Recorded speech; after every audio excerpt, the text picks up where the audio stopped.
جێلاس میوەیەکی زۆر باشی بەهاریە کە لە بەهاردا دەتوانی بەهرەی لێوەرگری و کە بەهرە لێوەرگر دەتوانی شارەکەشت بەهرەمەند بێت لێی حتا ئەوەی کە ئەو کەسانی کە لێ دەکەنەوە و ئەو کەسانی کەوا بە حمدەدەستن دەفرۆشن ئەو کەسانی کەوا چیلۆ دەفرۆشن بەهرەی بۆ هەر هەمان هەیە و ڕوونەقێک دەدا بە شارەکە. شاری شنەوەکە لە نەزەر ئابوهەواییوە جێلاسێکی کە محسوولێک بنێوی جێلاسی تێدا دەچێنرێتن لە نەزەر ئابوهەواییوە توانیویتی کە ئەو محسوولەی کە زۆر بە جوانی بەڕێکوپێکی تێداشین بیتن.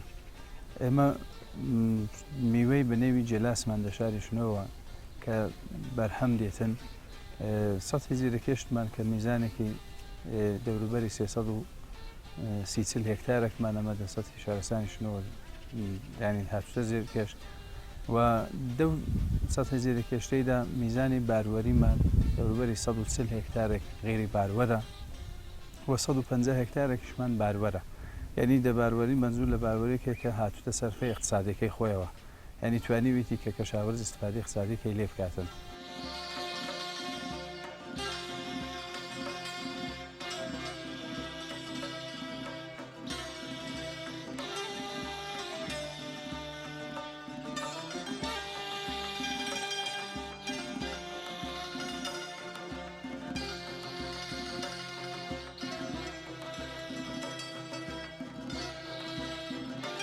جێلاس زۆری دەرمان نابێ، مشکلاتی زۆر کەمترە لە سێ و لە خۆخ و لە میوەکانی دیکە.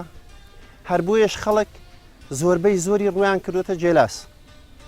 ساڵانی پێشوو جێلاس هەبوو بەڵام نەگوەک ئێستا ڕۆژ دەگەر ڕۆژ جێلاس بەرە و زیاتر خەڵک دەچێ دەیچێنێ بۆی کە خەڵکەکە هەر لە بەهاردا بەهرەکی باشی پێدەگا.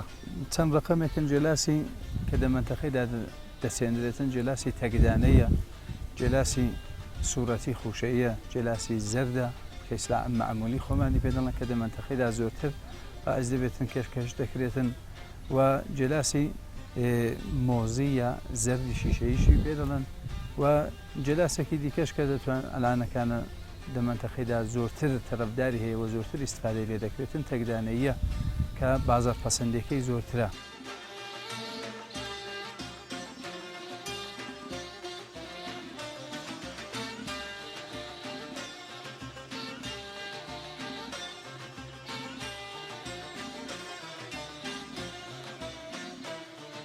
جێلاس دەبێ کە چووی بتەوێ بیسێنی دەبێ خاکەکەت خیز بێ.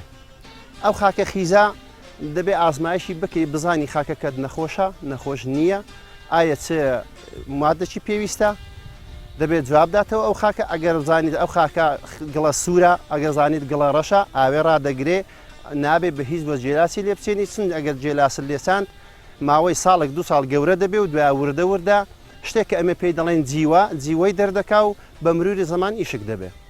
هەر بۆیەش خیسک باشتر جواب دەداتەوە لە جێگای گڵە سوور و گڵاڕەش. ئەو جێلاسانی کە ئەلهانەکانە بەرهەم دێتن بە نسبەت ئەوانەی کە قەدیمەوە زۆر بە سەرفەترن و لە نەزەر باردەهەیەوە زۆر اقتصادی ترن و لە نەزەر بیماریشەوە ئەکسەرەنیان و ئیسلاحکراون کە لەبەرابەر بیماریەکانیشدا مقاومترن. ئەو ڕشێت کە هینا چاندت سەرەتا یەک جوجاری ئاو دەدەی، ئەگەر لێت معلوم بوو کە چاوەی داوشین بوو ئاوەکەی لێ کەم دەکەیەوە، نەگەوەی کە پشتەری هەم هێندە کەسانە دێ ڕۆژ دەگە ڕۆژێ زیاتری ئاو دەدا و زیاتری ئاو دەبن دەکا.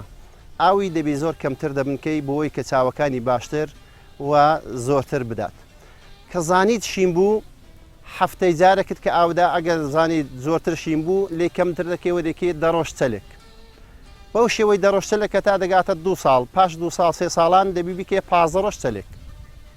و ئەگە زانیت دارەکەت گەورەتر بوو هەر بەرەو گەورەتر دەچێت دەتوانی کەمتریش 20 ڕۆژ چەلێک یاوەی کە 25 ڕۆژ دارێکی ئاودەی. بۆ بەرداشتیش کە یەک سەری نکاتی فەنی خۆی هەیە کە دەبی جێلاس لە نەزەر خودی لکەوە لێ بکرێتەوە بە ئیسلاحان نەگەوەی کە بێلک لێکرێتەوە کە هەم لە نەزەر بیماریەوە هەم لە نەزەر نگەهداریەوە کە باعث دەبێتن زۆرتر بمێنیتەوە چون جێلاس بەرهەمێکە کە زمانی نیگەهداری مەحدودە، ئیندا 12 ڕۆژان زیاتر ناتوانێت بمێنیتەوە و ئەگەر ئەو لەکەی یا قالکەی بێسلای کوردەواری خۆمانەوە پێ بمێنیتەوە زۆرتر دەمێنیتەوە وە لە بۆ دارێژ باشترەکە بمێن لێبیتەوە کە لە بۆ بەهرەی ساڵی ئاندەکەی یا زۆر چاکتر دەبیتن. ئەو کەسانی کەوا دەنکەکەی لێ دەکەنەوە قارکەکەی بەزێ دێڵێن هەر بۆ ساڵ ئەو چاوەیە بەهرەی دەدا بۆ ساڵی دیکە وردە ئەو چاوەیە دەڕزێ. جا هەر بۆیە دەبێ ئێمە بین ئەبەو شێوەی لیکینەوە کە قارکەکەشی حتمما پێوە لێکەین ئەگەر ئەو قارکەی پێوە لێکەینەوە بۆ ساڵی دیکە ئەو چاوەی کە ئێستا ئەمە قارکەکەمان لێ کردوێتەوە بەهرەی باشتر دەدا کە 4 دەنکی ئەو ساڵ پێوە ساڵی دیکە احتمالی هەیە بیکاتە 6 دەنک تا 7 دەنگ تا 8 دەنک زیادی دەکات وا قەویتریش دەبێت.